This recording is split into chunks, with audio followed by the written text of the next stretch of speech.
Welcome to another episode of the Creators Outlet, episode 153. God, it's been so long. And our sponsor for tonight, of course, is Inked Marketing, who want me to remind you that Heel Turn Issue 1 is now live on Kickstarter with a world of professional wrestling meets Dexter. That's right. A protagonist that's actually a mass murderer by day and a wrestler by night. Check it out and get your copy today at inked.pub/heel turn.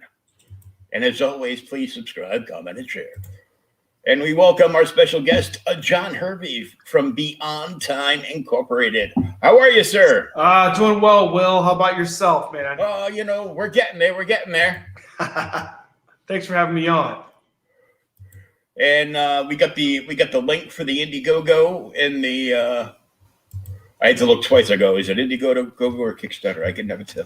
Yeah, Indiegogo for this. There we go. So we get the link in the chat. This time I was smart and I waited until we were live before I did it because I've learned the hard way through repeated sharing of dust links that Periscope doesn't let you share anything till after they've been live a few seconds. So Telling you, everybody's learning on the job. Yeah. And of course, as always, I want to remind the podcast audience that if you hear me responding to something that's not our guest, it's because we might have some live chat going on. And John, why don't you introduce yourself to everybody? All right. Well, my name is John Hervey. I have been a longtime comic book fan. I was first published back in the mid-'90s. With Motown. Motown, most people didn't know, they actually had an animation/comic book group, and the label was called Machine Works. And first time I got published was first doing some editing and then as a writer on one of their books. But my start was not nearly that glamorous. A buddy of mine was working there as an editor, and he got me on as a gopher. So I was a gopher for Michael Davis, who was one of the founders of Milestone. And one of the first things he told me is like, look, because I had so many ideas. He's like, look, John, we have ideas. We have people to write. I just need you to go get me some coffee. So that was pretty much what I was doing most of the time. But I hung around long enough and I bugged him long enough that when a particular writer who was supposed to be finishing up a script, and for those of you, I mean, in Indiegogo land, you don't have things like solicitations. So it's like the solicitation had already gone to Diamond. The book already had a date that it was set to come out. And the script wasn't complete. So my boss basically said, hey, here's your chance. No pressure. It was a Thursday. He's like, you're going to come back on Tuesday with a fully written script. No pressure, but if you don't get this done well, don't worry. You won't be working in this industry again, but no pressure. Get out of here and go write. He didn't know until years later I had been working on that project with the creator artist for a long time. So I actually had a whole bunch of material. So I came back and it looked like I was awesome. But I'd actually been working on that project. It was called Troubleman for a long time. Okay. So, it's just kind of how that thing works, how it kind of works out. And then, from there, freelance comics is not an easy gig. And it's not one that I was ever able to make a living at. So, had to get, after everything with Motown folded up, and it did, unfortunately, after about 2 years, when Motown realized that the money that the Spawn books were making in the early 90s, the Motown books were not going to make that in 1996, as the market was already on its decline.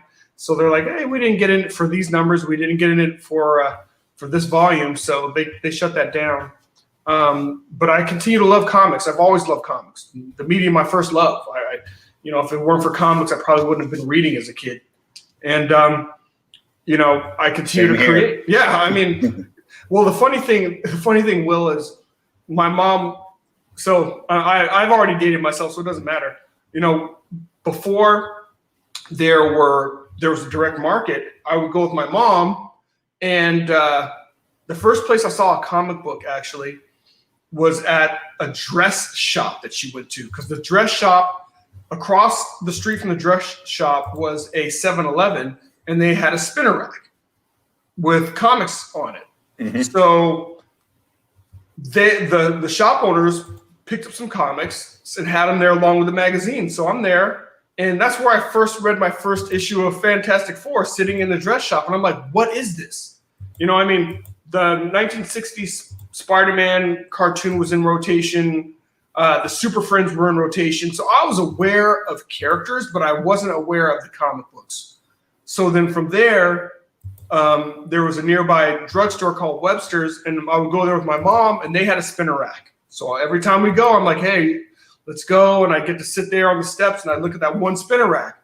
Then one time I magically go, and there's 2 spinner racks, Will. Still 2. Oh, my goodness. I was just like, this is amazing.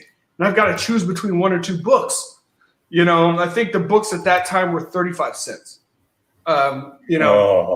Yeah. So, you know, my mom would allow me to get, you know, usually 2, maybe just 1, but 2 books.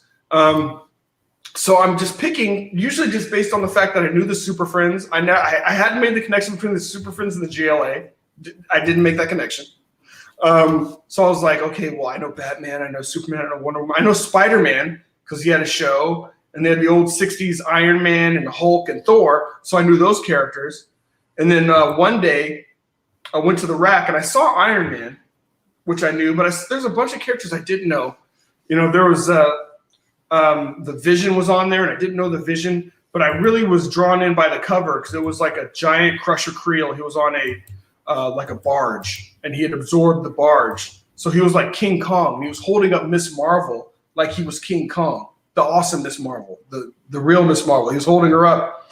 And, you know, the Beast was, and I didn't know the Beast, but the Beast was attacking him, and the Wasp. And I was like, what is this? This looks cool. So I picked up the book. So Avengers around 182 or so. Mm-hmm. And I was enthralled. And the thing is, later on, I realized why I was so enthralled. I mean, yeah, David Michelinie wrote it, but it was art by John Byrne, who is, you know, I love me some John Byrne. So, you know, I fell in love, and I read the comic multiple times. I was still at the dinner table with the comic with my mom, and she's like, you need to put away the comic. And, you know, I'm like, Mom, I am now a comic book collector. You know, so I made like the biggest profession of my life to her right there. And she's like, that's good, baby. Finish your string beans. Eat your string beans. You know, so here we are decades and decades later. I still love comics. You know, my comics now are, a lot of the comics I'm reading now, though, are indie books. I love the indies that have been coming out. And my wife is, oh, bro, it's so good. My wife is just like, how come you go on shows and buy books? She's like, what kind of a model do you have going on? I'm like, well, fortunately, I have a day job, so this I do for fun. But, you know, I'm like, there's so many good books. I mean, and I feel like within the last year, it's just exploded.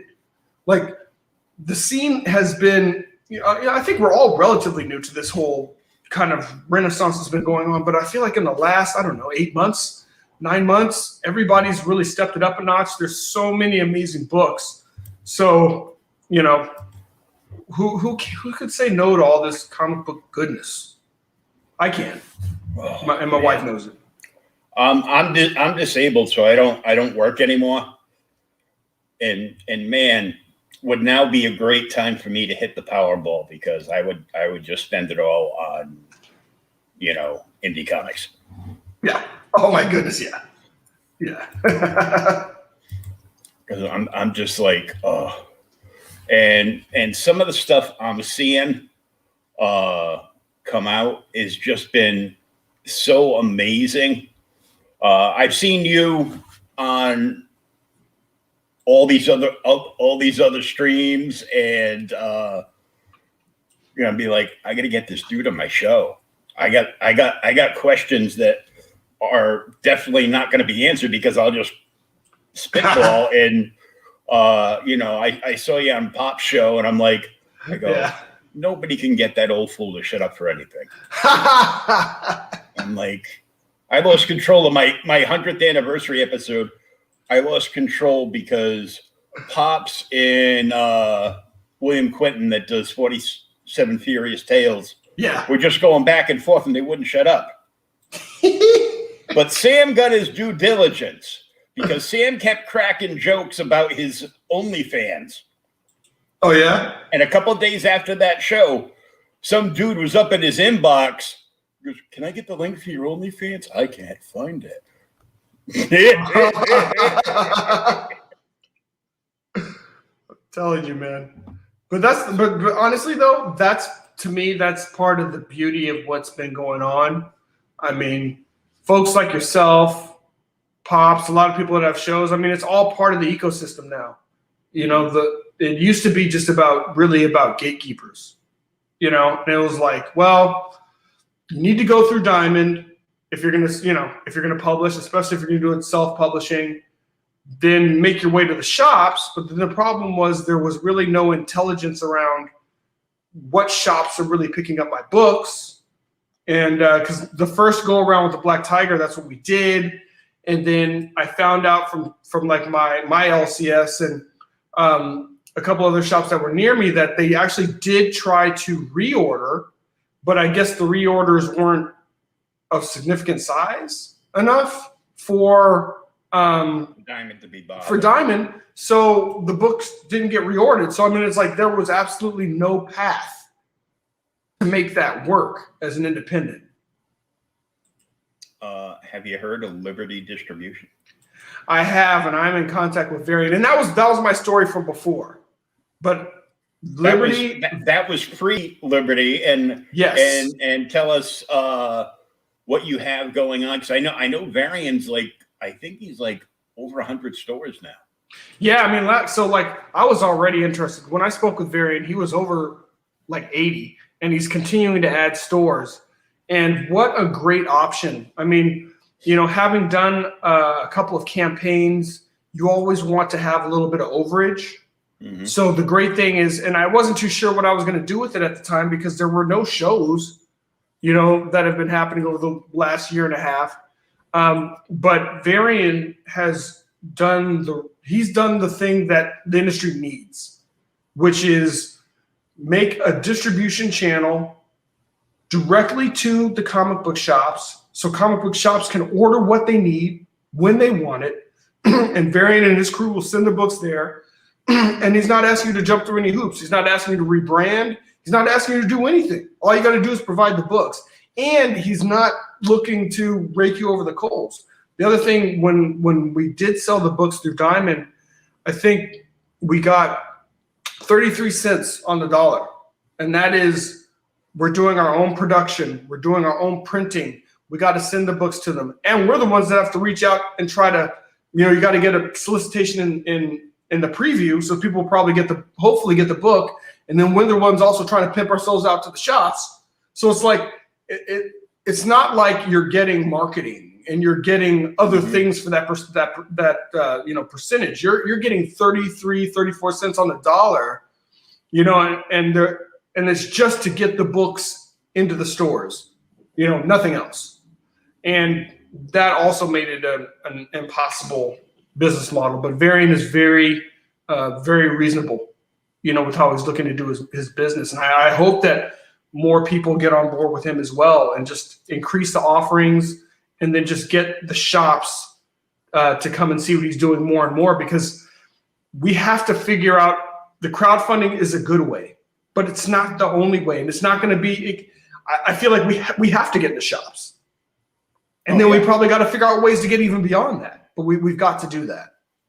You got to get into the shops and turn like bigger numbers. So when you guys go to do your print runs, you can order like 4 or 5K of like a single issue. Exactly. You will have to make space in your garage and put it high up on pallets, but you order that. You need to order that much so you can get a nice huge break on the printing cost. Exactly.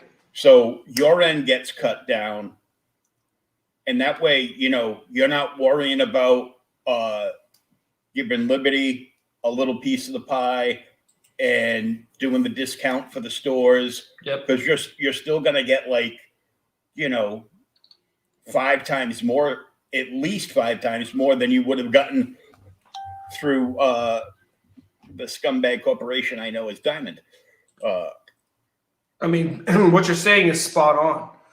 I think one of the challenges we're facing right now, it's like, my campaign, thankfully, is doing well for a campaign. But you know what? What am I going to do? I'm going to order, if I just kind of I'm going to order 300, 400 books.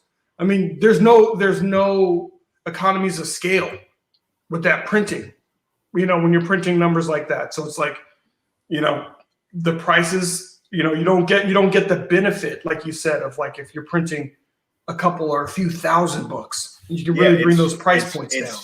It's really not feasible to do a printing run that low. Yeah. It's gonna cost you more. It's gonna cost you so much that you actually would be making more going through Diamond.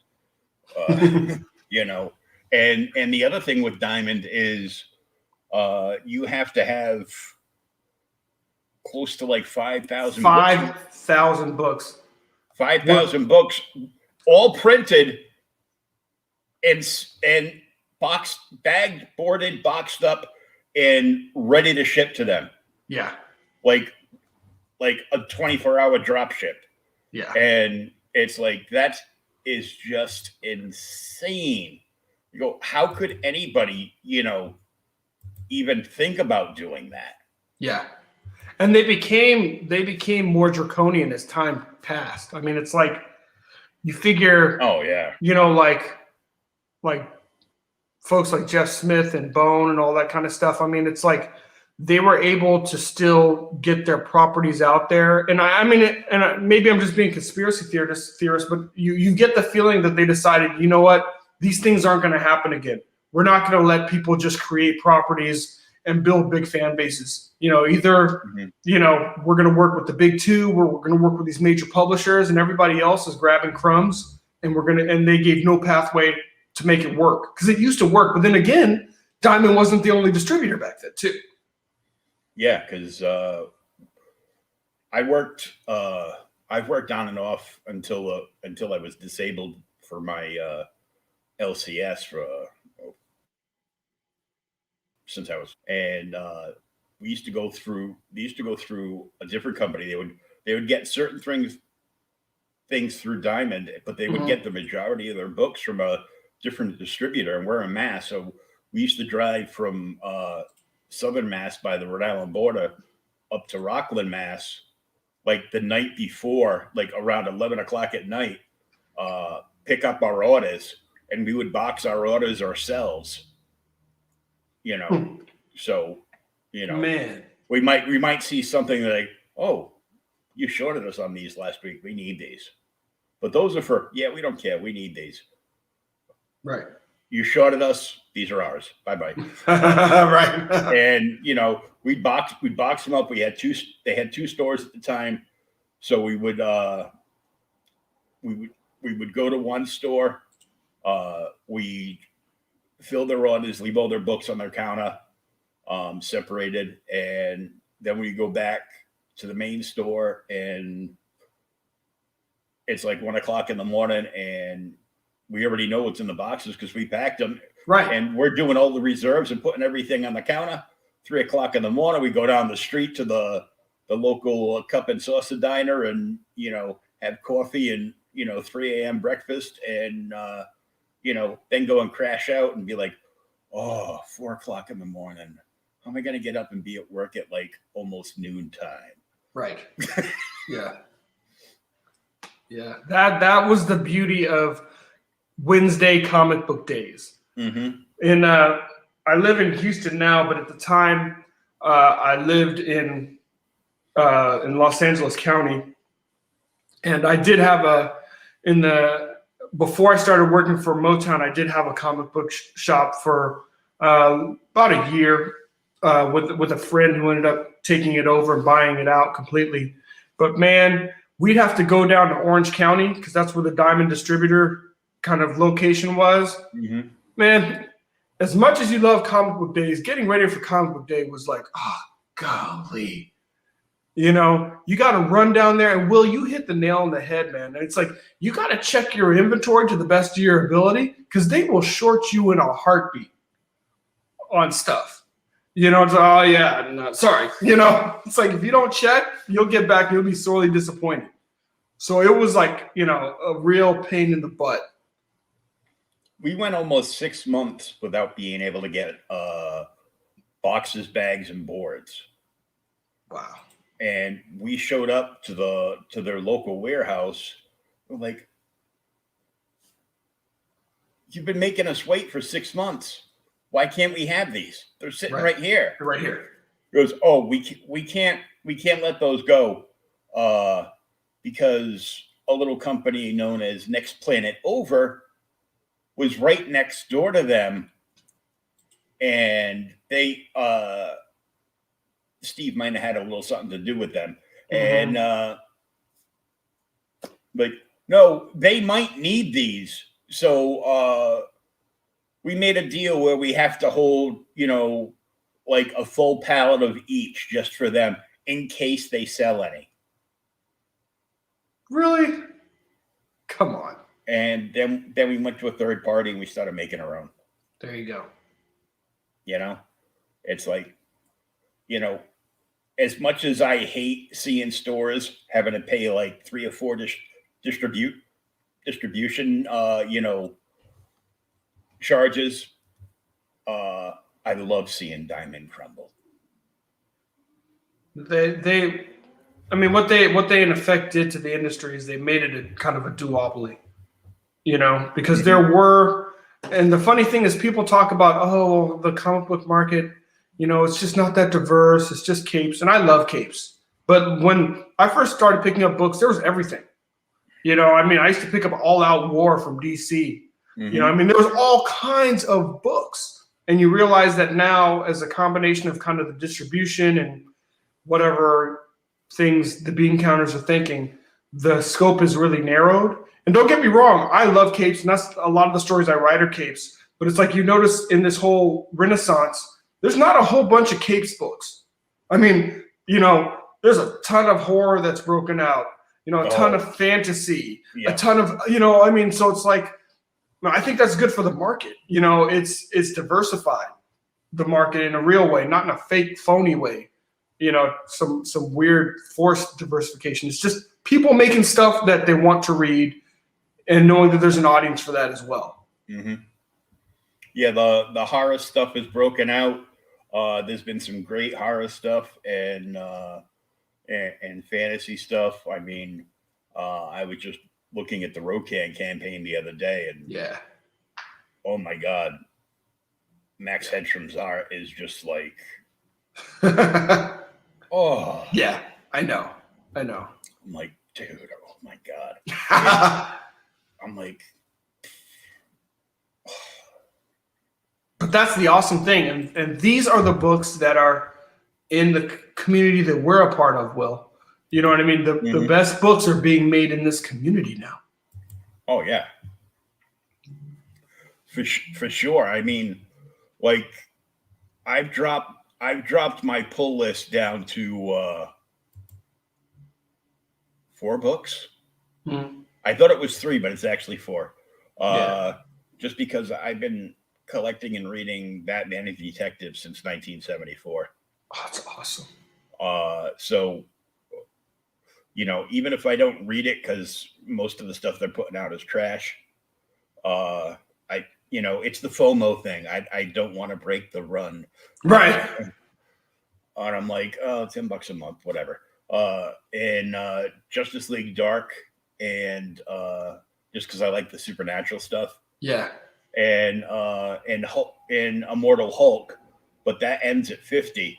And then they're taking the writer on that and giving him Venom, and then they're putting Donny Cates on the Hulk. I hate the Cates. That is a hashtag in my phone. If I type in the letter I, that automatically comes up at the bottom. Oh man. I've seen his Twitter feed come up, and he'll say something, and he'll be talking about like a new issue of Venom, or Frank Castle in space. Spoilers. Sorry, you should know. And be like, watch. I just said this, so watch all the haters come out. So of course I put up the GIF of the Emperor. Let the hate flow through you, boy. And followed by my hashtag over and over again. I hates the Kates. He hasn't blocked me yet, though. I think to get blocked by Donnie, you have to tell him that you read his books, but you don't pay for any of them. And somebody said, goes, he never cared about this stuff before. What's going on now? I go, he got married. His wife wants that Disney money. That's what it is. That's what it is. I'm telling you, if he's looking to make big money, he got into the wrong business. Yep. Wrong business, wrong decade. He's probably looking at showing up at like Comic-Cons now that they're starting back up, and thinking he's probably going to start charging Rob Liefeld and Neil Adams money to sign a book. Who knows? Maybe he'll find somebody to pay that. Yeah, he will. There's an entire following of sheep that Donnie Cates can do no wrong. I'm like, I've read some stuff from him and I've enjoyed it, but I've seen that he found a formula that works and he just keeps repeating it. Yeah. And I wasn't a big fan of some of the stuff he was doing, and then he pulled the Thor just killed Galactus with his hammer. I'm like, get honestly, the hell out of here with that. Honestly, the only thing I'm reading right now from the shop is I've been reading Last Ronin. Yeah, I missed out issue 2 and didn't have. It's worth picking up for issue 3. Yeah, I've got like a third printing of number 1. And I read it. I go, I put it off for a while reading it, and then one night I go, you know what? I had a guest that canceled like last minute on a show. Like on a Monday night, I go, it's Monday night. I don't feel like working anyhow. I made a big mug of coffee, and I looked over and I go, what's over there? And I go, oh yeah, that. Yeah. So I grabbed the book. I sat down. I'm like, this is awesome. I got to get number 2. It was like, nope. And then everybody just starts laughing at me. It was good book. I go, I know as soon as the series is complete, the week the last issue ships is also the week that the complete hardcover of Last Ronin ships. And I'm like, fine, because I like hardcovers. And maybe by that time, the speculators would be like, well, the third print's worth more than the first print because there were too many in the first print. Okay. You're like, all good. I'll sell it. Pick up the completed series. It's like, gimme. Yeah. Yeah. So let's jump in and take a look at this. Very cool. Volume 1.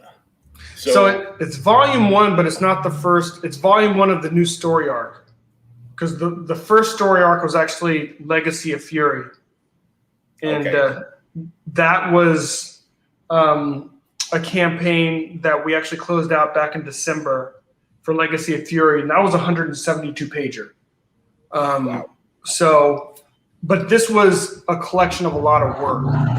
So my penciler and I, Rod Looper, we had worked on this book for years. This was the book that we originally published and tried to go through Diamond. And it's a 6-issue series, but we only published 4 issues through Diamond. Because, it was just like, there was no economic model there that was making any kind of sense. Mm-hmm. So we remastered some of it. It's a gorgeously rendered book. and that is the first story arc. And then this one, Hidden Dragon, is the second story arc, and this is 88 pages, so it's the first volume, and then the second 88 pages will complete this story arc. And the production is completed on this first 88 pages, and we're well into the second 88 pages as well. So this is complete and finished, and when the campaign ends, you go to print. That's it. Campaign ends. We go to print, and that's what we've been doing. So we close, as fast as we can get it going with Mix'em. We closed the first campaign in December of last year. We ran a campaign for a book called Magna, the Last Pantheon, Volume 1. Earlier this year. We've closed that and completely fulfilled that.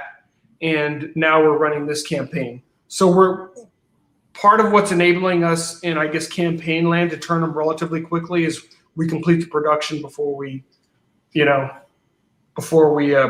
the campaign. So at least that's one risk that's off the table. It's not a question of whether the book is going to get complete or whether it's going to get into your hands. The book is already completed. So now it's just a matter of printing and then, getting the books all mailed out. And you get everything from a local mixer, mix them, and shipped right to your house, and then you have all the fun of boxing everything up. Exactly. Oh man, what a joy. What a joy. But my wife is awesome. I go, don't you love fulfillment? Actually, I do. Because fulfillment, that's a whole job in and of itself. Oh yeah. And the thing though is I think we're getting better and better at it. It's basically a two-person show, my wife and I. But there's really no way around it. It's like we're packaging, we've got our Geminis, and we've got it's actually worth it, even though you can tell, it's 132 backers, so it's not like a whole bunch of folks, but even with that, it's still worth it to use like a stamps.com, to be able to get things so you can just go and drop it off. All that stuff makes a huge difference because we've done it the other way, man, where you're going in, getting everything weighed, and they hate you, they see you coming, oh gosh, there's that guy again, he keeps coming. And he's killing us like Chinese water torture style. It's like, get the scale, use pirate ship, use stamps.com, or anything like that, and pre-do them up, and you pay your you automatically pay your account per package, and you're done. And then they're not as upset when you just say, yeah, I have an entire truck of prepaid packages to drop off. Right. Oh, okay. Open the bay doors for him. Yeah, exactly. That's exactly what happens. Like, go around the back, open up the back of the van. We're good to go. As opposed to before, it was like, this guy, seriously, So this mofo again? Again, exactly. Damn. I know. You go in there feeling guilty. You're like, oh man. They look at you just like, golly, I hate this clown. But it's a good process. Everything about this has been a lot of learning. It's like you in a good way. You wear multiple hats. You've got to produce your product. Got to take care of the logistics for distribution. Definitely got to do the packaging. Then you got to go out and talk to good people like yourself so people are aware of the property, But like you also said, it's also a matter of also finding venues like what Varian's doing at Liberty and just really trying to, kind of diversify and trying to get the book into people's hands different ways. Yeah, you got Varian with Liberty shipping out to stores. You have RJ from Critical Blast. Yep. Doing fulfillment both stateside and overseas, and is making it so that we can get good content from, the UK and beyond without, feeling like it's time for our annual proctology test.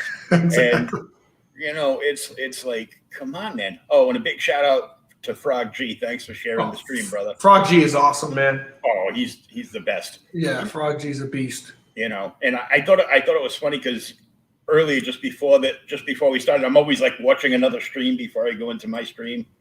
So I was over watching. I was over on Red Valkyrie, Regen. Yeah, and Frog was actually on the stream. Frog spoke. I've never heard Frog speak. Oh, dude, I missed. I'm gonna have to watch the replay. Yeah. Yeah, Frog is awesome, and he is a staple. With impacting projects in so many ways, not just the supporting, but the sharing of projects. Like, I go into all kinds of other feeds like this because I want to see who's out there. I want to see who's out there that I can get on my show depending on what my scheduling is. And every time I go in, give the big hail all to the chat, and Frog G will be Hail Creators Outlet, and then he'll share the link to my YouTube channel. Awesome. And I'm like, thanks, dude. So, I'm getting like a 3 to 7 people a week, coming on now. And I'm like, oh, good. Because I got this big bundle of stuff that I want to give away for the 300th subscriber. Nice. So, And Frog has wrenches everywhere. Oh yeah. He's a Frog and Mo Biggs. Yeah. And they're like savoir-faire. They are everywhere. Everywhere. And so it's great that there's people like that are just going from place to place to place and helping out all the creators and all the streamers equally. Yeah, it's huge. Much, It's huge. Let's say we play this trailer. Very cool. Tiger.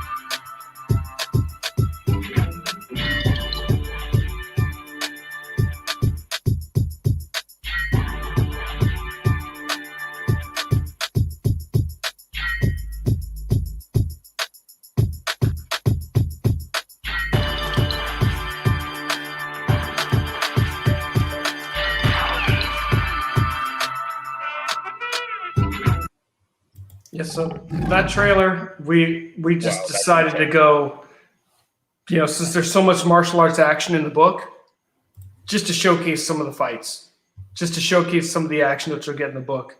I mean, you'll get the solid through line of the story, which is the protagonist. Her name is Jen Fong. She's an assistant defense attorney, and coming off of the story arc of Legacy of Fury, she is now established as the Black Tiger, and she is trying to balance her career, her personal life, and her new status and powers as Black Tiger.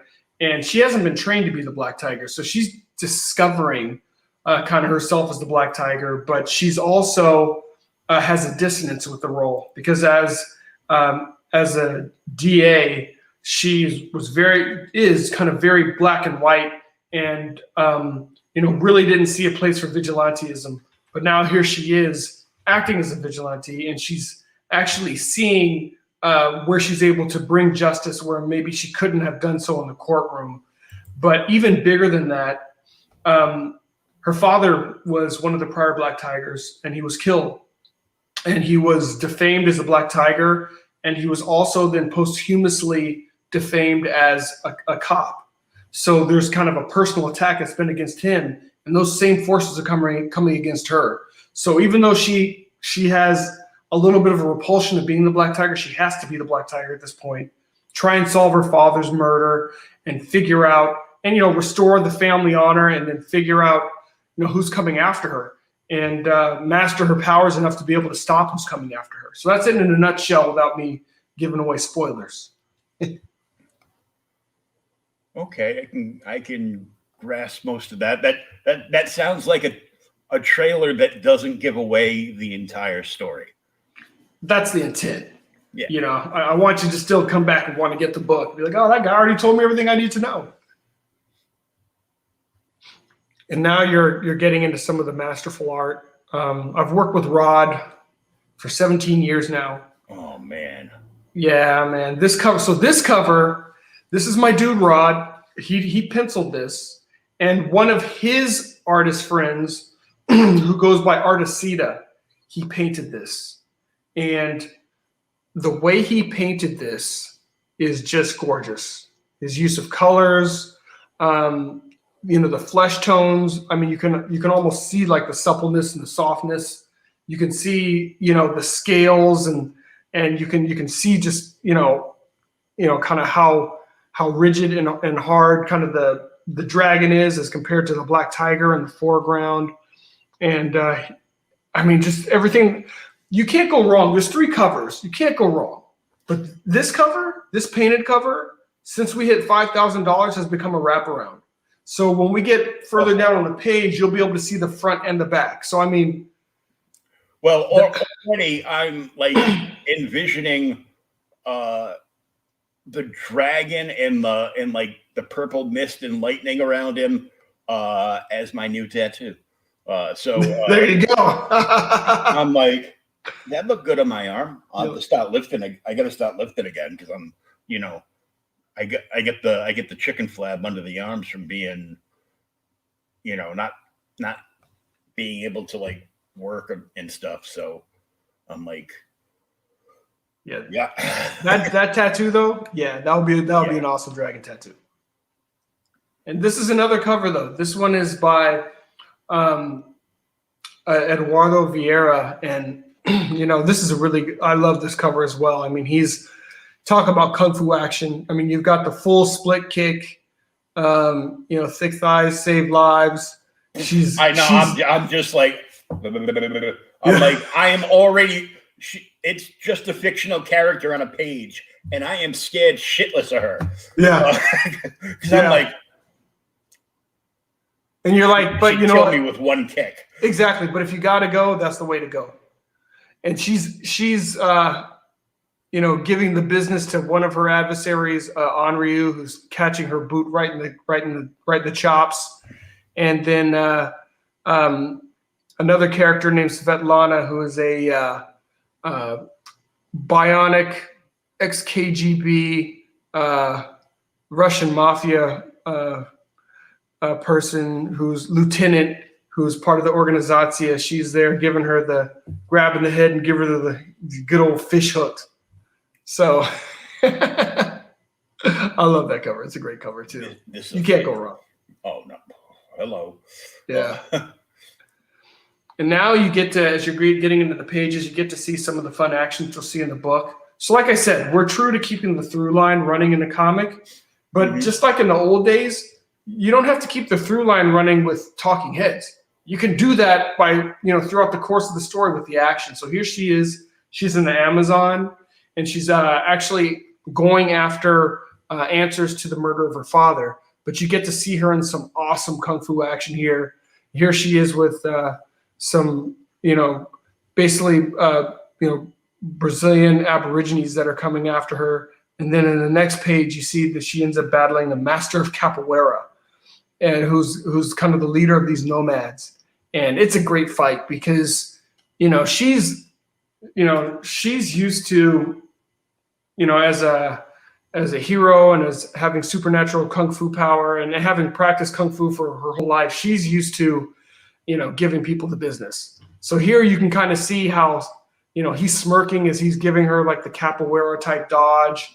And it really becomes a very difficult battle for her. For those of you that aren't as familiar with capoeira, it is a Brazilian martial art that was kind of developed back in the day, and kind of the intent was to use it to help overthrow their oppressors. So people were slaves, so they didn't want their slave masters knowing that they were learning martial arts. So they formed it like a dance, and this is where breakdancing comes from. Breakdancing, really, the foundation of breakdancing is capoeira. So like, oh no, those guys are just dancing, until they like dancing and whooping, right?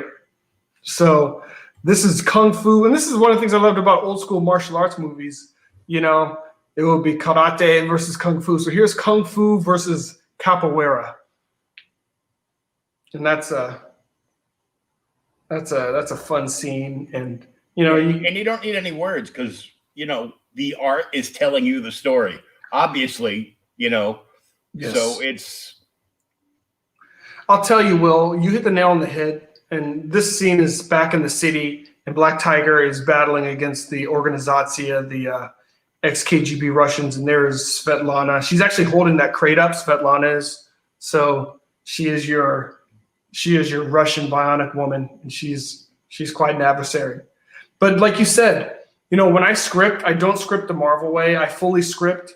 And it's not that I want to constrain the artist, but I want Rod to know exactly what I'm thinking, because once we've established that, and I'll even kind of tell him how I'd like things, kind of from a paneling perspective, then he's able to look at it and say like, hey, that's a good idea, or hey, here's a better way to go about it, or what, actually, that's not as good an idea as you think, So we end up in a collaborative fashion, kind of getting to a place where we both say like, okay, yeah, this really works. And we're both big fans of choreography.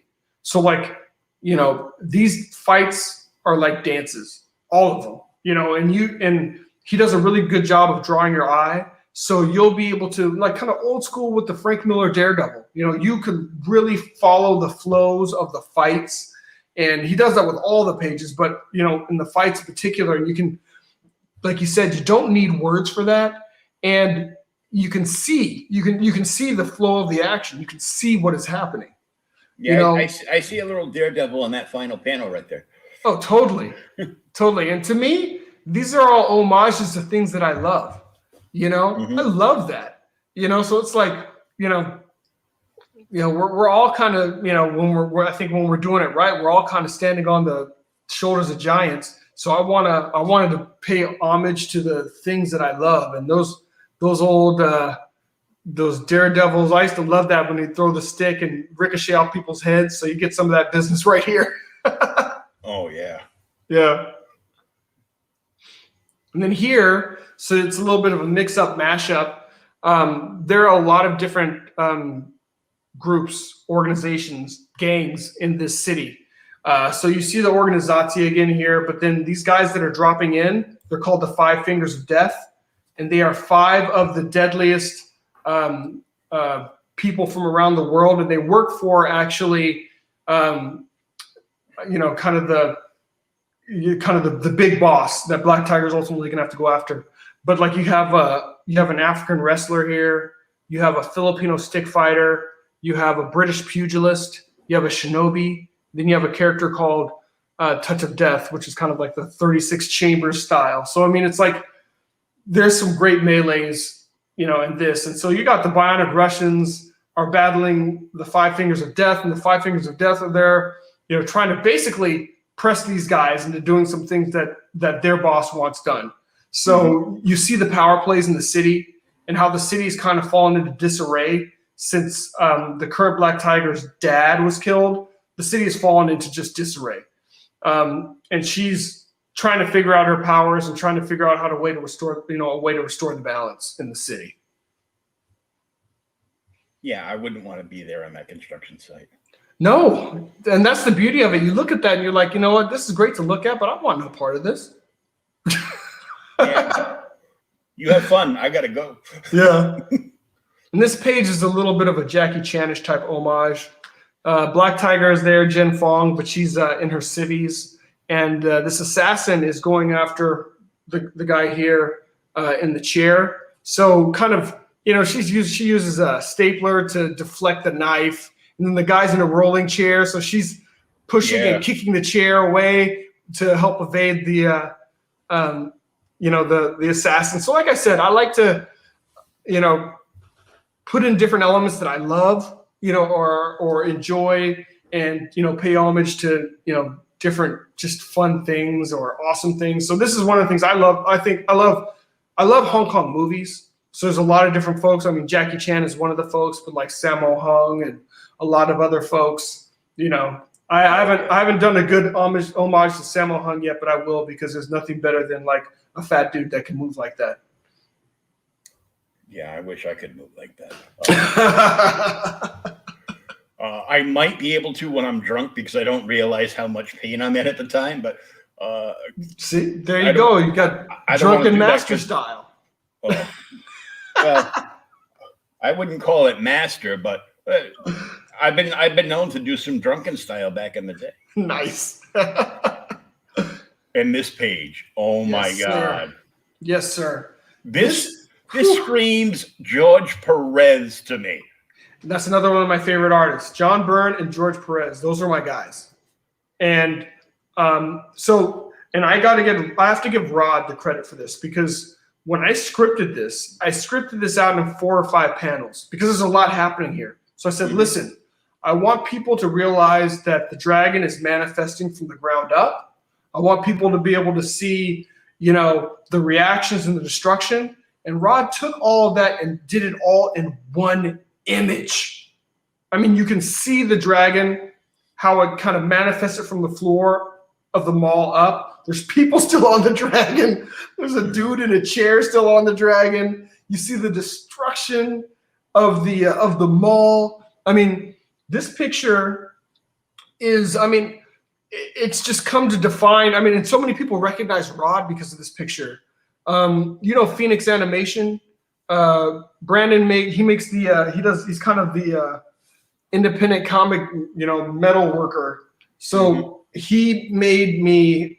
He mocked up, and I don't have it because my book is in the other room. He mocked up a bookmark that I've included in this, because the bookmark is awesome, and it's a bookmark of this dragon. And it's a metal bookmark of this dragon. Oh man, shiny. Oh, shiny, and it's the precious. That bookmark is the precious. But yeah, this image, there's so much going on. I get lost in this image. Like even right now, I'm looking at it, looking at the people that are fleeing, looking at the people on the different levels, how they're reacting. I saw the people fleeing and holding on to the dragon, up high, for their lives. Yeah. Not that it's going to matter, because, one chomp. Exactly. The first thing that my eye drew to was the person trying to help the woman up from the crumbling level. I'm like, whoa. Yeah. She's like about to fall off like the second level of the mall. Yeah, and thinking, he's wrecking the food court, but do you really want to eat there? Well, you know what? Really? My takeaway from this is don't go to the mall. That's my takeaway from this, is like, don't go to the mall. My takeaway is I've worked at a mall, and why don't you want to go to a mall? I go, 16-year-old girls. They can sit there and talk smack to your face and make fun of you, and you can't do a damn thing. Yeah. That's not right. Well, why don't you take your girlfriend with you? I go, my what? Oh, yeah, that's right. You're a comic guy. I go, that doesn't mean anything. Yeah, see, that's not cool. I have all the, I have all the sexual appeal of a school bus fire. So I just say that, and then people thinking about it go, oh, I didn't think you were that bad. I'm like, oh, good. Oh, this is the third cover option by Valerio Giangiordano. And I love this. This is Black Tiger on the wrong end of the kick. So the girl on the other cover that she was kicking in the teeth, she's kind of getting the business returned to her. But I love the kind of, it's painted, but like the photorealistic, and then kind of using some of the kind of photorealistic background I love this. I mean, that's why I'm saying you can't go wrong with choosing any of the 3 covers. Yeah, it's kind of like the photorealistic background is dulled and almost blurred to a point to make them actually pop out of the cover. Yeah, exactly. So I mean, it's just it's a beauty. It's a beautiful cover, and I'm really happy with this campaign, and I'm really happy with the fact that I don't feel like there's no wrong answer, so to speak. With the covers, if you're gonna pick one of those covers, you're gonna be a happy camper. And the other thing that we did inside is I never want people to feel like they're not getting something in the book. So you're gonna pick a cover, but all the images you'll get inside. So you'll get everything, no matter what you do. But it's just a question of which cover you're gonna have on the outside of the book. And then now what you're scrolling down to is the first book, the 172 pager, Legacy of Fury. That was broken up into 6 issues, and we had 6 Greg Horn covers because it was 6 individual issues. Whoa. So when you pick up that book, you can pick it up in the Catch Me Up. You'll get all 6 of the Greg Horn covers. That was the first one. And let me tell you, Greg Horn is an awesome dude, and working with him was really fun because I'm an Uber nerd. So I sent this dude the scripts, and he read them. This was the cool part. The cool part is he read them, and then he said, usually when I'm doing covers, I don't know the story. So he's like, oftentimes I'll just do it pinup style because I don't know what's happening in the story. He read the scripts, and he made things that were either like kind of seminal moments in the script or something that represented what was going to happen, what was happening in that issue. So I was just like, man, that's my guy. He's awesome. I was so happy with these 6 covers. And if you get the pick me up, one of the covers will be on the outside, but you'll get all 6 of the covers inside the book. We're going to make sure you get everything. Man, that's just crazy. Yeah. You have like 6 Greg Horn covers. I'm like, I don't even want to think of the astronomical amount that had to be raised to have a Greg Horn cover done. Oh man, and when we originally started this process, it was before before all this amazing stuff that we have going on with Indiegogo and stuff. So we had to just come out of pocket to pay this man. So I mean that was and he was very gracious to us, but that man gets paid. He gets paid. He gets paid for a darn good reason. He gets paid. So yeah, we definitely. I've met him before. He's a wicked nice guy. So awesome. And it was even more awesome for me because I met him at Boston Comic-Con at the end of the Saturday years and years ago. Before they ruined it and it became Boston Fan Con, which is just, hey, we're going to put the comics in the corner on the basement over here, and everything else is going to be celebrities. Oh, great. Yeah. But I met him there. It was like the end of the day, and I'm looking, I go, oh, man, this and that. Oh, I can't decide. And I picked a cover. Not a cover. I picked a print of his, and it was his homage to Neil Adams, where the cover he did for Darkest Night for Jeff Johns, where he flipped the script on where Hal and Ollie were, and just did it like the opposite way. And I'm like, I go, oh, that's awesome. Yeah. And then he out of the bottom he goes, I'll tell you what, give me another $10 and you can have this one too. It comes from the same line of covers I did, and it was that scarecrow face with all the bugs and worms. Oh yeah. And he signed off, and they go, I love you, man. Exactly. And I still have them. They're around here in the mess of my nerddom somewhere, and I'm just that's awesome. That's awesome. So many prints, so little time. I hear you. So So little time, so little wall space. oh, yeah. Well, I don't know. I got. You actually look like you have a lot of wall space. Yeah, I got a 2,300 foot loft. Okay. So yeah, I'm working on stuff. Yeah. And then here's some of the interiors. Really, you're gonna be in for a fun ride. Pick up Legacy of Fury and pick up Hidden Dragon, the first volume. You'll have 260 pages of Black Tiger goodness to enjoy. It'll keep you preoccupied for a while. And we're just continuing to tell the story. This is a very kind of, it's funny because one of my buddies looked at this picture, and there's a lot going on in the picture. And then he didn't realize for quite a while that there was kind of a dragon coming out of that wheel in the back. There's a lot happening. And yeah, that's the first thing I saw. I'm like, well, they're electrocuting her on the wheel that the dragon's coming out of. Yeah. And they're both apparently excited.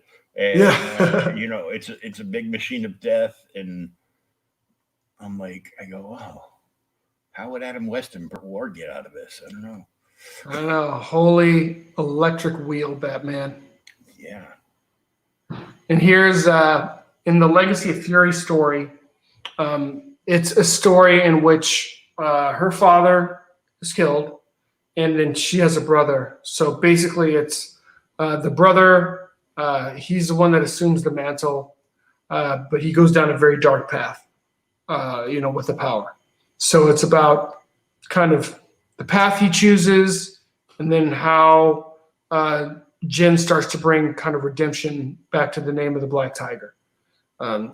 So this one has a lot of everything. Of course, has some great comic book references, but it also has a lot of those kind of like 90s Hong Kong movie feel. You got the martial arts elements, but you also got kind of like the John Woo, Chow Yun Fat elements, in the book. And I also am a big fan of like American gangster movies. So you get some of those elements in here too. So I was just watching Blade of the Immortal the other night. So, ooh, nice. For free, because I'm cheap. You're just smart. That's all. I need money for indie comics. Exactly. you gotta choose. And this I got my prayer, man. I got like 4 stacks of comics on this little end table next to my recliner that have to be like 1.5 foot high. Nice. And I'm like, and there's some there that I put there. I go, oh, I got to look up prices on these and sell them.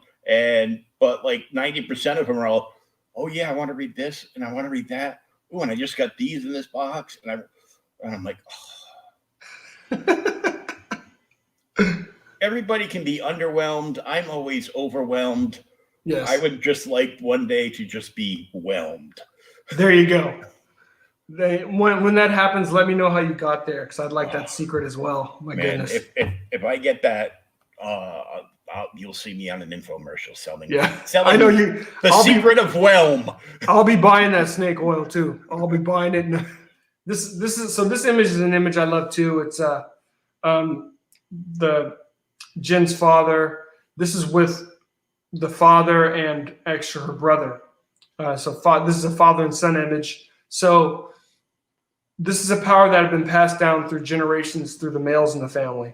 So her brother knew about the power from a very early age, and she didn't know about it. And this is one time the dad took her.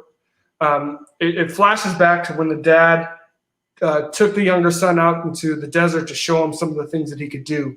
And then on the right side is the current times. The son has grown up, and he now has the power, and he's doing some of the things that his dad showed him, but some of the things he's unable to do. And the story will unlock for you why he's not able to reach, at least at this point, the full potential that his dad had. It's very frustrating for him. And then here is honestly one of my favorite girl fights of all time. This is a great battle. And, you said you wanted the dragon tattoo. One of the things, if you notice about the tattoo, is it seems to be kind of manifesting. So before this, Jen, who's the Black Tiger, this is before she's the Black Tiger, but she's still a tough cookie. She studied martial arts since she was a kid. She's fighting this character, and she's giving this character the business, but then this character, you see the dragon manifesting on her back. It represents the power that she is kind of summoning. So then she starts to turn the tide of the fight, and it's a good one.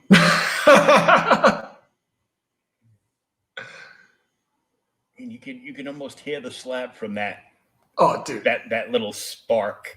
Yeah, you cringe when you look at that. You're like, ooh, Like, yeah, that's smarts. And then this is she's unlocking some powers that she's not fully aware of that she has. She's kind of getting a premonition, but it's not coming to her the way she would have expected. So it's very kind of a symbolic premonition that she's getting. So I really like this. I really like how Rod, depicted, the black tiger and the goats and the giant red dragon. Just beautifully rendered by Rod. That's my guy. And so the goats are supposed to be the kids. They are kids, but there are other characters in here. And when you see the story, you'll see, okay, those ones are the goats, and those are some of the guys that her brother runs with. They're the goats. And then you have the black tiger, and then you got the dragon.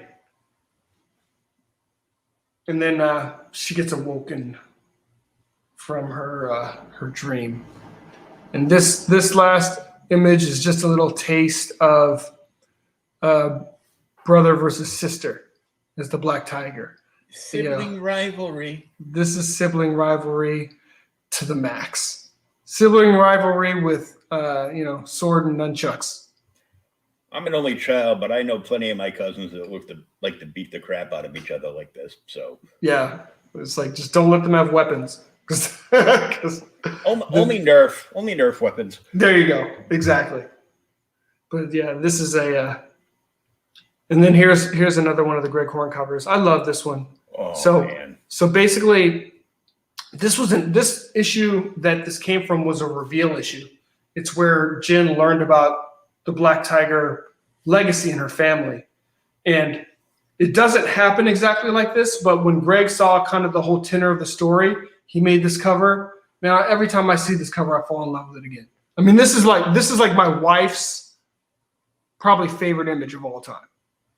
Yeah, I mean, oh my goodness. I mean, it's everything about it. The angle, the coloring, the reveal, everything about this image is just like, oh my gosh, Greg, dude. Oh, Greg. This just goes to show you that he should read everybody's script before he does a cover. Yeah, agreed. Except for Donny Cates, because to hell with it. It's like, ooh, Spawn's gonna break a bunch of stuff, or Venom's gonna push somebody off a roof. Okay. What else you got? Nothing. Dragon shirts. So we got a tiger, a dragon, and a fight shirt. So there's a tiger shirt, a dragon shirt, and a tiger versus dragon shirt. So if you're domestic, there's no shipping cost. It's just $40 flat for the shirt. Cool. And Shay, she's the one that actually designed the shirt. So she took the artwork and she designed the shirts. Yeah, I know. I spotted that. I'm like, ooh, that's Shay's Twittery handle. Yeah. So I was like, I was like, excited to find out, what she did on the campaign for you. And I'm like, yeah. I'm like, design stuff. I'm like, She is the queen of merch. So, I mean, it's like, if anyone has a campaign, because like I'm basically the dude that's making the books, get you some commissions. That's about it. But, she has an eye for merch of any kind. I mean, like she had so many ideas, and I wasn't ready for all the stuff that she had. But so we settled in on these awesome shirts, but she'll do everything. I mean, you name it, shirts, hats, beanies, She loves Patches. patches. That's what I'm like. These things like they go like this. Patches. Just all kinds of great stuff. Well, this was from a recent book. I backed Jonathan Hendricks' Quicksand, and I didn't even know I was getting this, but I got this huge Canary 1, which is like That's cool. the military thing. Yeah. Patch. I'm like, man, I'm gonna have to buy a jean jacket and start sewing stuff on, because I just got 2 other patches too. Well, I haven't gotten them yet, but they're in 2 campaigns that I backed that were actually linked together. And the last one was actually on debuted on their channel. Oh, really? Yeah, it was Aria Black's Tailless and Out of Space. Yeah, I backed that too. And I backed it because they're like, I made a special 24-hour red Valkyrie tier, and you get everything, and some stuff won't be available after this. I'm like, click. Exactly. And of course, the closet patch guy, Eric. Well, Eric hates patches.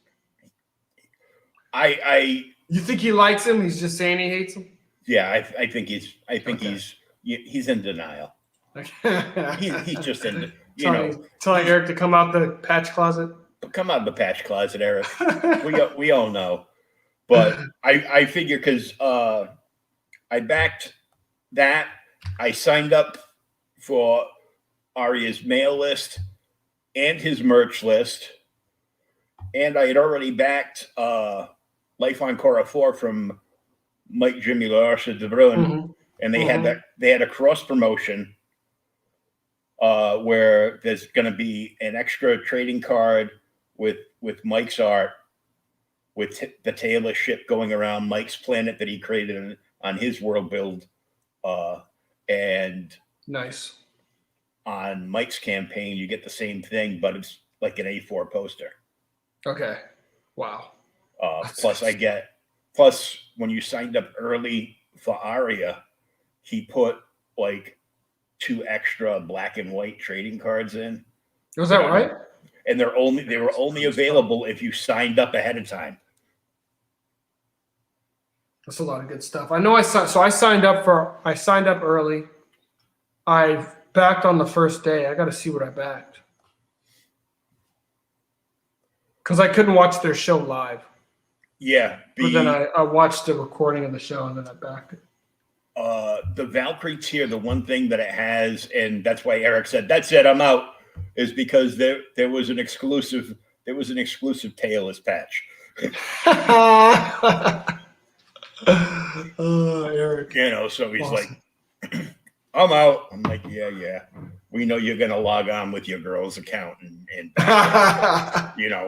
probably logs on with his girlfriend or wife's account, and that's how he gets all his patches. And they're hidden in a secret compartment in a luggage trunk. Yeah. So this is since we hit the $5,000 mark, I really love this wraparound cover for the Looper Artisita cover, because it's basically the same moment. The front cover, you're looking straight on as Black Tiger's, looking at you fiercely, and the dragons manifesting in the background. But from the back, you see what she sees. So you're behind her, and you see the 5 fingers of death dropping in front of her. Yeah, so you got the 5 fingers. She's not having a good day here. This is not where you want to be. Got the dragon behind her and the 5 fingers of death in front of her. So she's got her work cut out for her. So, fellas, this is how you're going to feel in divorce court. Oh, man. Sorry, was that too far? Getting too real. Let's get back to the fantasy of the book. Yes. And here's that metal bookmark. Oh. Dude. I'm in love all over again. I always complain. I go, oh, man, more bookmarks. Do you know right now, I do not have enough bookmarks? Literally, bookmark. I don't have enough bookmarks. I'm using, like cards and, bank withdrawals. Yeah, exactly. I'm like, I go, how am I in the middle of reading like 15 different things and I'm not making headway on any of them? Because Exactly. I'll get like all my work, especially I can't read anything on a Monday. I just can't. Because I get swamped for Outright Geekery. I'm the content delivery manager. Mm-hmm. So my personal inbox gets flooded with stuff from like all the publishers. Okay, yeah. And I'm just like, most of the stuff I don't even put up PR for them anymore because I got too much stuff to do with the podcast. So I forward all of that stuff, but then I get links that go up that have links that get sent to me where I can download or read it like right out of their box. Yeah. And for review copy of books. So I'm like, that obviously cut my pull list down quite a bit. Yes. I go, well, this is good because this way I'm not buying books that are really awful. Yeah. And unless, somebody would really have to piss me off severely for me to, like, if I read the book and I thought it was total trash, mm-hmm. I would just not do a review on the book. Right. If somebody asked me, goes, wait, did you read that book? Yeah. You don't want me to publish this review. What'd you think? I go, you might want to DM me for that because He goes, ooh, that bad. I go, it had its moments. So I'm just like, Yeah, it's like, be careful what you ask for. Yeah, really. All right, so tell us about the shipping. What are you doing for shipping? So, for shipping, one of the big things that I've we needed to get kind of our head wrapped around was, I've got folks that are reaching out to me about, a campaign that I closed back in December. Literally, I just got one this week. It was like, I still haven't gotten my book. So it's like I reach out to people using the credentials that they give me in their campaign. Mm-hmm. So I email them, I reach out to them, and it's like, so there's only a couple folks, but they never responded. So someone was like, hey, you know what? I never got my book. I'm like, yeah, I closed that campaign back in December. If I haven't sent the book, I'm going to send you the book, right? But if I've sent you the book and 3 months 6 passes months by, later, 6 months later, you ask me about the book. The problem is this: all these shipping companies, they only keep information about tracking for 3 months. Mm-hmm. So it's like, once that 3 month period is done, if you haven't, checked to see where your book is, because the great thing about using like a stamps.com is it sends you the tracking number. So you've got the tracking number for your book. We do that for everything. Make sure you've got a tracking number. If you don't check your tracking number and you reach out to me literally over a half a year later, I'm like, there's nothing I can do at that point. So we just needed to put a policy in place that it's like, yeah, if your book doesn't get sent, like there are a couple folks, they just never responded. So I'm like, okay, yeah, now we'll get you your stuff out to you, but everything else got sent. And if you're telling me 6 months later, I never got my book, we're using the credentials you sent and I can't track it anymore. We can't track it. It's been over 3 months. Be like, by the way, this little thing called a survey? You're supposed to check, and on that survey, we will have your name, mm-hmm. address that you want it mailed to. If you're planning on moving, update it. Then because it's going to be, at least 30 days before you get it. yours goes out quicker because your only wait is Mixum and anybody that's doing work on merch for you. Right, exactly. And so yours are going to go out quick. Yeah. And I'm like, 6 months? Come on. I didn't get I pledged on an Indiegogo, and I upped my pledge on Rich Parada's in Kentesi. Mm-hmm. And I was asking him, he goes, oh, I sent it out last week, but give it some time. It's going to take a while getting there from the UK. I go, yeah, right. No worries. And a month later, I go, he goes, you still haven't gotten it? I go, nope. He looked around. He looked into everything on his end. I looked into everything on my end. And he's sending me the books, and as a thank you for being, not, flipping out or anything, because flipping out doesn't do anybody any good in these things, right? I'm like, I go, dude, I still haven't gotten it. And if I back somebody and I legitimately didn't get it, then I'm like, you're like, dude, I didn't get the book. If it got lost in the mail, I'm fine. I'm fine with that. Yeah. But so instead, it's real though, Will. I sent a book to the UK. We sent it in December, and the book didn't get returned to us till March. Wow. And so, and I guess this guy, he travels a lot when he works. So I'd never heard back from him. I just got the books, and I'm just like, holy smokes. I can look at it. I can see the December date when we sent it. We're getting it back in March. So I reached out to him. And the crazy thing is he had backed another campaign of mine. So then we took the stuff and we put both campaigns worth of stuff to him, and we sent it to him, and he got it. But it's just like, what you're saying is real. I mean, this was in limbo for over 3 months, dude.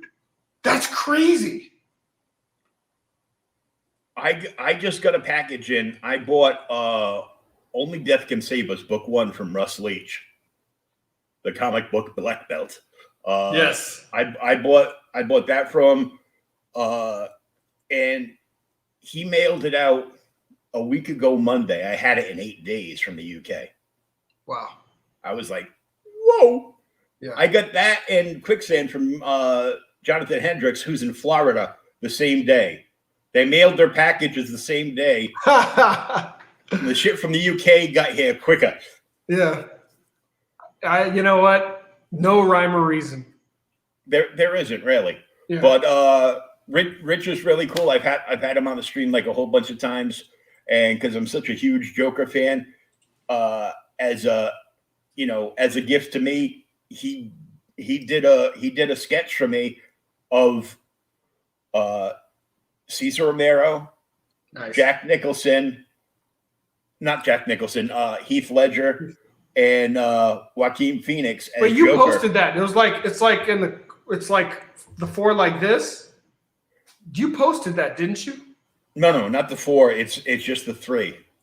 Okay. Then there's something else that I saw that. Yeah. Something like that. Okay. But I do an art show with Sean Howe, who is, by the way, always available for covers. I do that like every Wednesday night, and he sent me this as a gift. I've seen that one. I saw you post that too. That's so cool. I always got to show up Joker stuff, and this is a sketch that I got from Mike Jimmy. Ah, nice.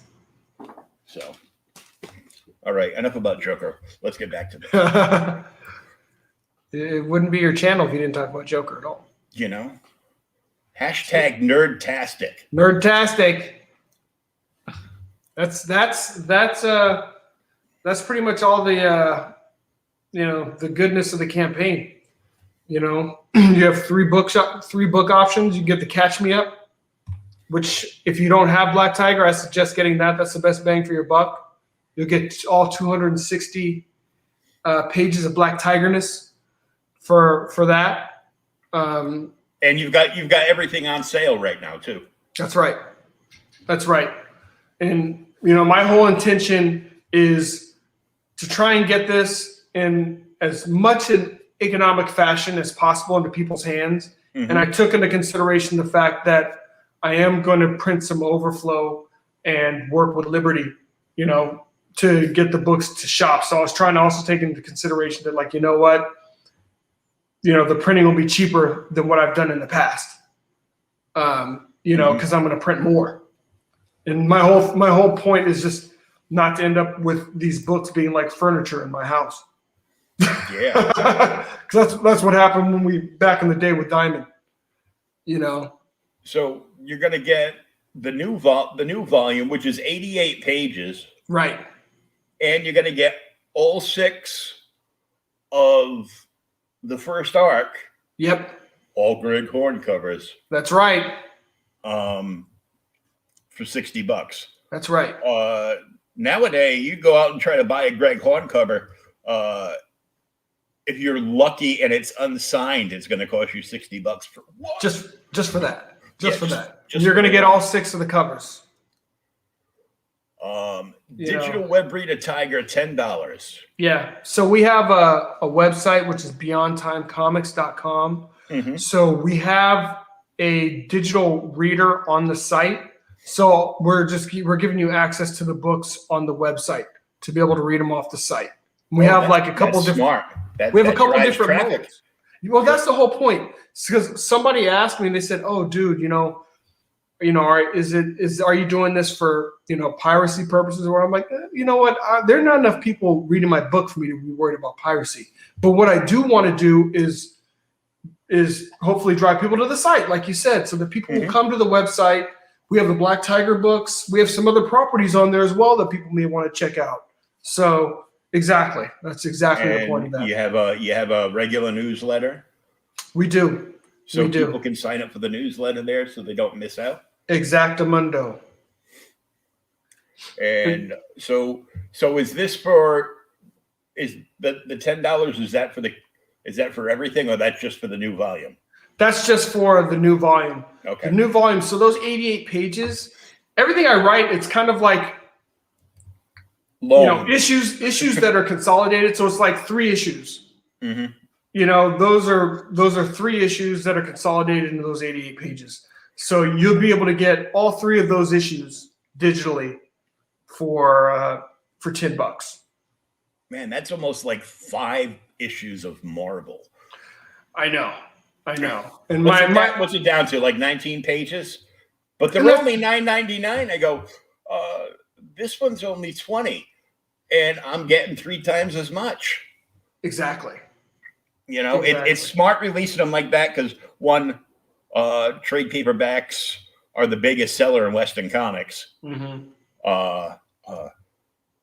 The other thing is the biggest seller in Western comic shops is Japanese manga. So I know. They're hating that so much. A buddy of mine who has been a comic collector a long time, not as long as me, because he's much younger than me.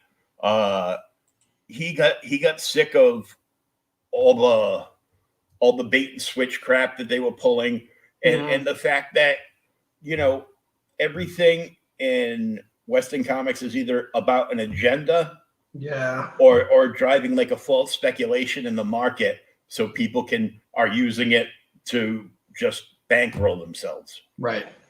And I'm like, so you just make something up. This has always been the first cameo or the first appearance of this character. But now you're saying they appeared like 6 months prior to that with their head turned there. Right. Yeah. Shut up. It's like, no, they didn't. And then these are prints for the covers. So for those folks that love prints, you can get a 11 by 17 prints of each of the 3 covers. Nice. And then, of course, you get to the actual books themselves. So you get 3. Yeah, man. I know. Oh, my goodness. And you get with the covers. So this is the book itself with your cover option. So you get to choose between the 3 covers for your cover option. And we have add-ons. So you can add on if you wanted to pick up another one. It's funny. And this is another thing that's funny, Will. I think just how this whole thing is evolving as well. So I structured this, especially when you get lower and you see a lot of the combinations. That's kind of like when I first got into this game, that's what you did, was you would put kind of a lot of the combinations. The combinations are good, but I'm noticing people are doing more and more a la carte. So it's just like some of the combinations I have, people are just like, no, I'm just going to put together exactly what I want. I want this cover, and this bookmark, and, boom. And you can pretty much, since that's pretty much what I have, you can pretty much do that. The only thing you can't really, well, I guess you could, if you pick the commission, you can't add on the commission, but if you pick the commission option, then you can a la carte it by adding anything else you wanted to it. Mm-hmm. So you pick the commission, and then you buy your book in prints and shirts and exactly, because the commissions I have to make sure that I kept it limited. Yeah, I didn't want people to be able to a la carte the commissions, because then it could get out of control. Just a little bit, yeah. Yeah. Just that cover. Oh my God. Yes, sir. I'm so happy with the covers for this book. I really am, and that's why I feel like, whatever cover you pick, you're not losing. You're not losing by picking any of them, and you will also get all of them inside the book as well. Nice. And of course, there's a digital Catch Me Up Tiger tier, which is $27. So basically, you get all 260 pages. You get the 6 issues of Legacy of Fury and the 3 issues of Hidden Dragon. So you'd be like, this dude been on the website for a week. What's he doing? Oh, he's reading the books. He's reading the books, which is awesome. That's what we want, And then the tiger shirts. Mm-hmm. So you have the black tiger and the and kind of like the stereotypical karate kung fu lettering style. Absolutely. And then Hidden Dragon, and then it shows you kind of the stuff that's on the sleeves. So you have like the characters for Tiger on the sleeve, and then you have the Beyond Time logo.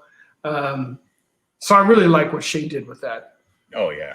Because I was not going to design a good shirt. So I was, because that's why I was like, I wasn't going to have a shirt. She's like, here, let me help you out. You got some great artwork. We need to put a shirt together. So I'm like, okay, cool. We'll do that. Yeah. If you thought Shay the Red's cosplay for your book when you showed up on her show was on point, her merch branding is more on point than any company I've ever seen. I agree completely, man. I agree wholeheartedly.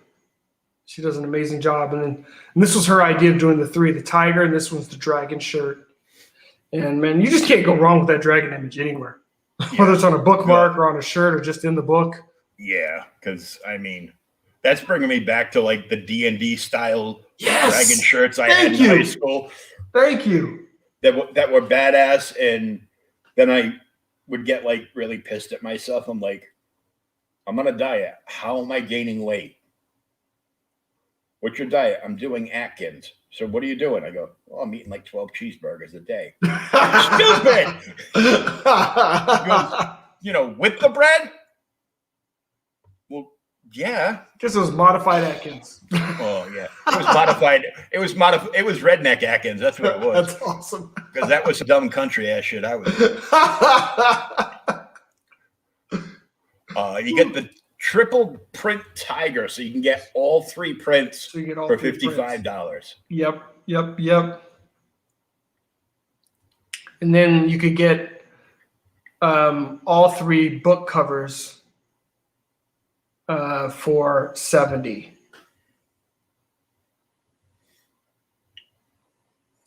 And here you start getting into some of the combinations, and really, I found people that just a la carting it. I have so we have full dragon. It's like you can get the physical books, all 3 of the physical books for Hidden Dragon, plus digital access, plus a bookmark. I'm finding people are doing stuff, but it's like, you know, I'm probably going to end up just removing that because people are a la carting and doing what they want to do. Well, you offer it to them, and if they want to a la carte it, let them, because here it's discount. They're gonna pay a little more, but they can take out the stuff that they really don't want. Right. Which would make Eric happy, right? Because Eric, there's no patches, so I don't think there's. I was like, what? There's a patch? There's no patches. I'm like, can I just having the ability? Can I order the patch right now? Yeah, just having the ability. Well, I know that's where like Shay's like, okay, next time we're doing patches, John. I'm like, okay. You got it. Yeah, I was like, you are right. You are right. You got to do 2 patches. You got to do one for your brand, and you have to do one for the book. You're right, actually. Yeah, good call. That's true. It was just an idea, but I have a funny feeling she might be like, you might want to do one for. Yeah, you're right. So the commission. So you get a copy of the book, your choice of cover. Mm-hmm. You get a full body pencil and ink commission by Rod Looper. Oh, yeah, amazing. And then you get a bookmark. So, usually it would cost you more than $200 just to get a pencil and ink commission from Rod. But we wanted to really. Let's see. Con prices, pencil and ink, head sketch, $300. Exactly. So, I mean, you're getting full body. You're getting like a wicked deal. So you're basically paying like 2/3 the price for the commission. Yep. And you're getting the book and the Metal Dragon bookmark are basically being tossed in. Yeah. Yeah. It's just it's a big thank you for that. And if we reach 10 grand, we're throwing in a free bookmark for everybody. So if somebody already picked up a bookmark, then you'll get 2 because you can't have too many bookmarks. You can't have too many Metal Dragon bookmarks. Too many, exactly. Let's be specific about that. Too many Metal Dragon bookmarks. Here we go. Original art. Yeah. Kick it in. Now, this is a spread page, right? So these are all single pages. Okay. These are all single pages. And I probably need to either put the full images in an update because I didn't realize it's like you can only see part of the images. But these are amazing pages that he's put together. I mean, and these are some of them because basically it's 3 issues. So here you get to see in the first one, kicking it in is the the Metahuman Activity Division. Mm-hmm. They're basically raiding a metahuman hotspot, and it's a crazy scene, but I love it. It just shows you that there's a whole bunch of gangs in this book, and sometimes the Metahuman Activities Division is one of those gangs, and they're a powerful gang, because they are suited to stop metahumans. So you got a lot of good stuff, kind of going on in this universe in that regard. So that one is that original page. Here is Metahuman Activity Division versus the Dragon. So you actually see Mad gets dispatched to try and stop this dragon that's in the mall. And Black Tiger makes a discovery about the dragon in this image. So that's another beauty. It's a nice combination of some action and some reveal. So that's a good one. This one is called Royal Rumble, and this is where with the 5 Fingers of Death are battling the Russian Organization. So that is a knockdown, drag-out fight. Oh, yeah. Yeah.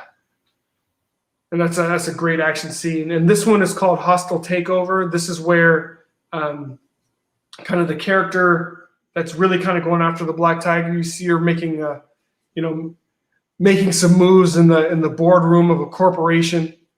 So she literally forces a corporate turnover. It's a lot of heads end up rolling literally in the process. Nice. And then this one is part of the Dragon and Black Tiger saving some of the people, that were being terrorized by the Dragon in the mall. And then, Black Tiger having a little bit of a rough go with the Dragon as well. Whoever has a good go with the Dragon. Fair enough, Will. Fair enough. Yeah. Yeah. And Ultimate Tiger is everything. You get a commission and everything. You get all the books, prints, bookmark, everything physical and digital. That's everything in the Ultimate Tiger. Nice. And someone picked up that and Kicking Butt sold out. So yeah, Kicking Butt sold out. So that's the campaign in a nutshell. I've been really, really happy with how people are receiving the book, receiving the property. Greg Horn's cover is staring at me. Let's get out of here. I know. Greg says it's like, pick me, Will. You gotta get me. You gotta get me. Yeah, I know.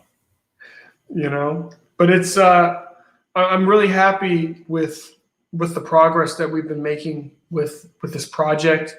I'm really grateful, letting me be on here, and grateful to everybody that's backing or sharing, because sharing is huge. It's all part of the kind of, the I guess you call it ecosystem, that we have here in comics. Everybody matters. People sharing it matters. You may be thinking, oh, I just have a few folks that are, but those may be folks that aren't aware of the property and maybe would like it. So when people share, you never know what happens. Yeah, they might. Huh? What do you mean, huh? You didn't know I was on? What's up, Pops?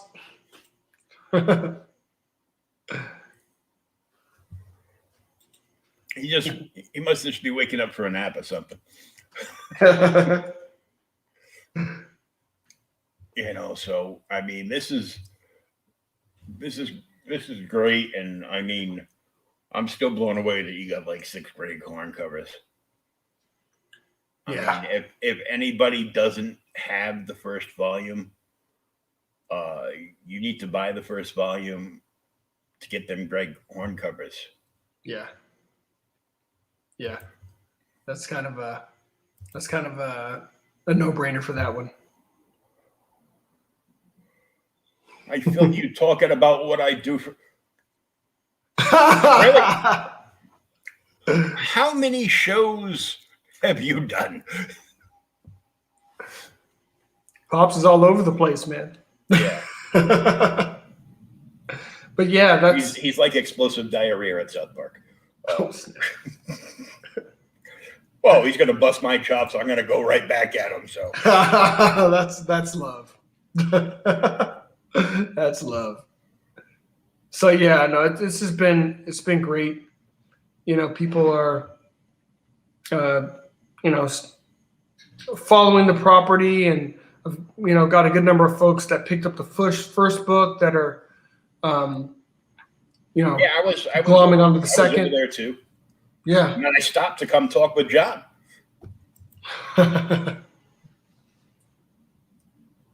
Hey, Lorenzo. He's following me around. He goes, hey, Lorenzo.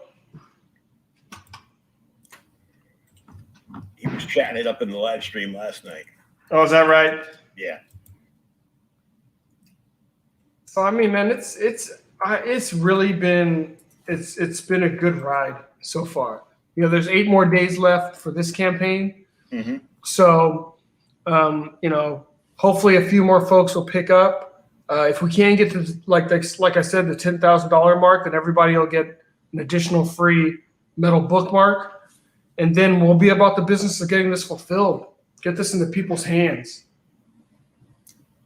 He's gonna crash. He shared it out though. Have a great night. All right. Appreciate it, Pops. Thanks, man. So yeah, this is. I think we all. I'm sure from doing so many of these now that the last like 3 to 5 days are all the people that wanted to back, but were like, well, let's see where it goes. Wow, yeah. Yeah, exactly. or that, life gets in the way and they forgot about it and they get that this campaign only has 3 days left. Exactly. And that is the warning. Like, oh shit. Click, click, click, click, click. So the guy can hear his wife from the other room. I thought we were going to Disney. No, sorry, we got to change the plans. Nope. Why? Found the comic book. Comics. Exactly. I'm going to my mother's house. Good. Maybe my comics will be here by then. Later. So this has been great getting to find out more about the property that I couldn't find out from sitting around in other people's live chats. Yeah. So it's been really cool getting to know you, and I mean this is an awesome property, and I hope it goes far. And I can easily see this,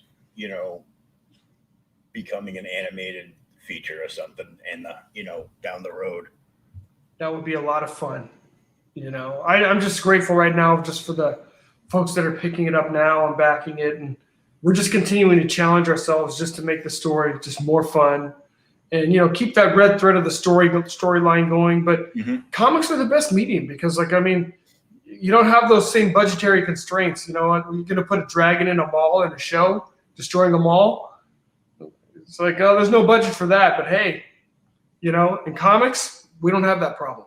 Your two budgetary constraints are, do I have enough money to pay my artist? Yep.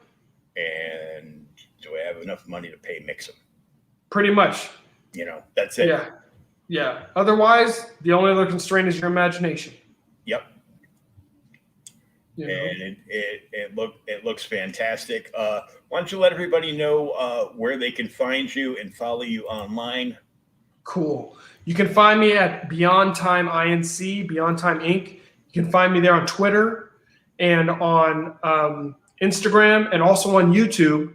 I've been periodically putting up because people have been asking me just about the process of making comics. So I've put up a few videos just about helping people that want to get into comics, kind of get into comics. Mm-hmm. And then for old dudes like me, you can also find me on the Facebook at beyondtimecomics.com.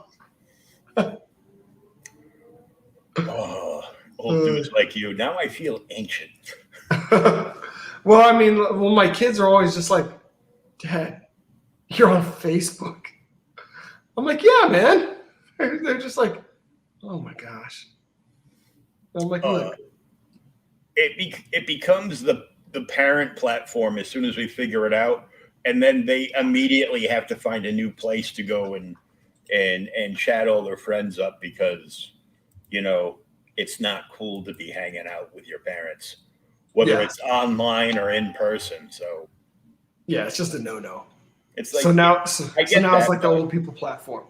Yeah. So now it used to be MySpace and now it's Facebook. Yeah. So. It's crazy like that, but thank you so much. I hope get a lot more people up on this project before it closes in just a little over a week. Yes, sir. It is complete badassery, kung fu, and every other kind of martial arts going on. Exactly. And hey, just because you could work the slogan and think thick thighs saves lives, there's bonus points for that. So, I looked and I was like, I was immediately scared of her. Yeah. You're like scared, but drawn in. You're like, okay. Yeah. I don't want to get too close. I got to stay out of that propeller kick range. Yeah. That's dangerous. That's when you start losing teeth and getting your nose broken and, Yeah, it's like, where are my good glasses so I can see better? And that was pretty much it. But I want to thank everybody that tuned in, shared out, and is checking this out and has already backed it. If you've already backed it, please share it out so more people can see it and back it. And appreciate that. If you haven't, please consider backing today. Indeed. Thank you. Thanks, Will. Thank you. And we will see you Monday for another edition of Creators Outlet.